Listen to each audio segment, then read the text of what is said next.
नमस्कार दोस्तों, मैं हूं अमित और आप सभी लोगों का एक नए वीडियो में बहुत बहुत स्वागत है। दोस्तों, आज की इस वीडियो में हम लोग बात करने वाले हैं संघ लोक सेवा आयोग के तरफ से जारी किए गए नोटिफिकेशन में, ठीक है, जो कि IAS और IFS के लिए है, जो कि 2 फरवरी 2022 को जारी की गई है। ठीक है, ये जो नोटिफिकेशन है 2 फरवरी 2022 को जारी की गई है और यहाँ जो फॉर्म भरने की शुरुआती तारीख है वह है 2 फरवरी 2022 और अंतिम तिथि जो है वो 22 फरवरी 2022 शाम के 6 बजे तक है। ठीक है, सिविल सेवा परीक्षा जिसको हम कहते हैं, इसके लिए फॉर्म फिलअप किए जाएंगे। ठीक है, तो चलिए हम लोग इसके बारे में हम यहाँ पे देख लेते हैं क्या है, आवेदन कैसे करना है। दोस्तों, तो आवेदन करना है upsconline.nic.in पर। ये जो वेबसाइट आप देख रहे हैं, यहाँ पर जाकर आप लोगों को ऑनलाइन अपने फॉर्म को करना है। ठीक है, तो ये एक ऑफिशियल वेबसाइट है, यहीं से जाकर आप लोग फॉर्म को ऑनलाइन करें।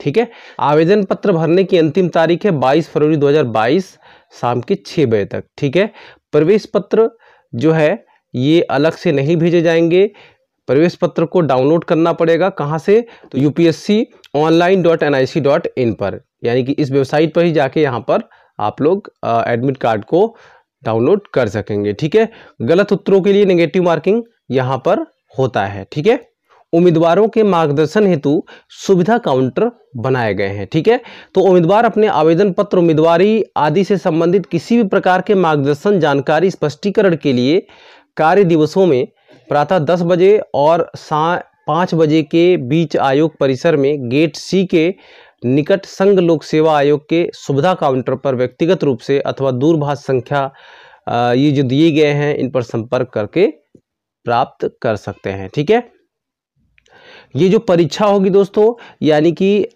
UPSC जो IAS और IFS परीक्षा जो कराने वाली है, प्री एग्जाम, वो 5 जून 2022 को कराने वाली है। ठीक है, परीक्षा की योजना क्या है? तो परीक्षा की योजना है, परीक्षा 2 अवस्थाओं में होती है, 2 फेज में होती है। फर्स्ट में प्री एग्जाम होता है, ठीक है, जो कि बहुविकल्पीय यानी कि कह सकते हैं वस्तुपूरक होता है, और दूसरा जो होता है लिखित और साक्षात्कार होता है।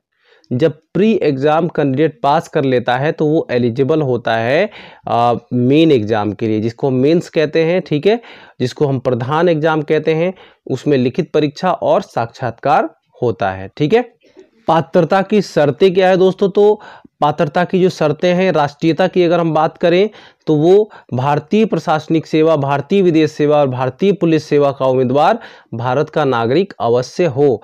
अन्य सेवाओं के उम्मीदवारों को या तो भारत का नागरिक होना चाहिए, या नेपाल की प्रजा, या भूटान की प्रजा, या ऐसा तिब्बती शरणार्थी जो भारत में स्थायी रूप से रहने के इरादे से 1 जनवरी 1962 से पहले भारत आ गया हो, या जो भारत में स्थायी रूप से रहने के इरादे से पाकिस्तान, वर्मा, श्रीलंका, पूर्वी अफ्रीकी देशों, कीनिया, उगांडा, संयुक्त गणराज्य तंजानिया, जाम्बिया, मलावी जैसे इथोपिया तथा वियतनाम के प्रव्रजन करके आया हो। ठीक है, कि मैंने जितने भी भारत के अलावा जो दूसरे देशों के जितने भी ये कैंडिडेट होंगे, उनके पास क्या होना चाहिए? तो पात्रता प्रमाण पत्र होना चाहिए कि वो नेपाल की प्रजा है या भूटान की प्रजा है।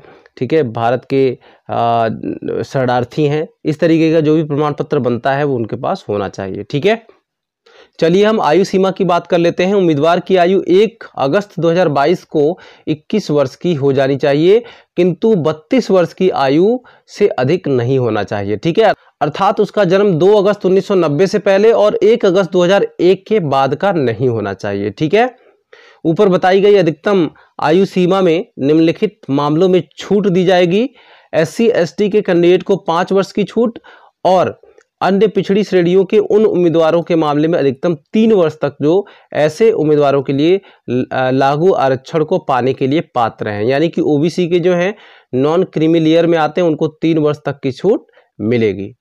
ठीक है, न्यूनतम शैक्षिक योग्यता, उम्मीदवार के पास भारत के केंद्र या राज्य विधानमंडल द्वारा निगमित किसी विश्वविद्यालय की या संसद के अधिनियम द्वारा स्थापित या विश्वविद्यालय अनुदान आयोग अधिनियम 1956 के खंड 3 के अधीन विश्वविद्यालय के रूप में मानी गई किसी अन्य शिक्षा संस्था की स्नातक डिग्री अथवा समकक्ष योग्यता होनी चाहिए, यानी कि ग्रेजुएशन की डिग्री होनी चाहिए, चाहे वो किसी भी स्ट्रीम में हो।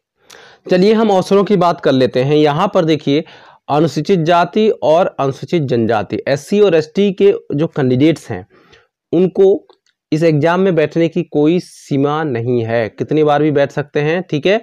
और अति पिछड़ा वर्ग जो है वो 9 बार बैठ सकता है। PWBD जो है वो भी 9 बार बैठ सकता है। और PWBD के अंतर्गत आने वाले SC और ST के कैंडिडेट के लिए भी कोई सीमा नहीं है, ठीक है। आगे बढ़ते हैं। अब हम शुल्क की बात कर लेते हैं।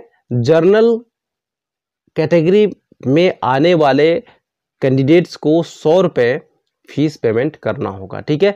और इसके अलावा SC ST और फीमेल बेंचमार्क दिव्यांग व्यक्तियों के श्रेणी में जो आने वाले स्टूडेंट होंगे उनको कोई शुल्क नहीं देना होगा, ठीक है। और फीस जमा करने की आखिरी तारीख होगी 21/2/2022 यानी कि 21 फरवरी 2022, ओके। 11:59 तक आप फीस पेमेंट कर सकते हैं। एक दिन पहले, अंतिम तिथि से एक दिन पहले ही आप लोग फीस पेमेंट वगैरह कर लीजिएगा। उम्मीद करता हूं कि ये वीडियो आपको पसंद आई होगी। वीडियो पसंद आई तो वीडियो को लाइक कीजिएगा और इस चैनल को सब्सक्राइब कर लीजिएगा। मिलते हैं अगले वीडियो में, तब तक के लिए बाय बाय, टेक केयर।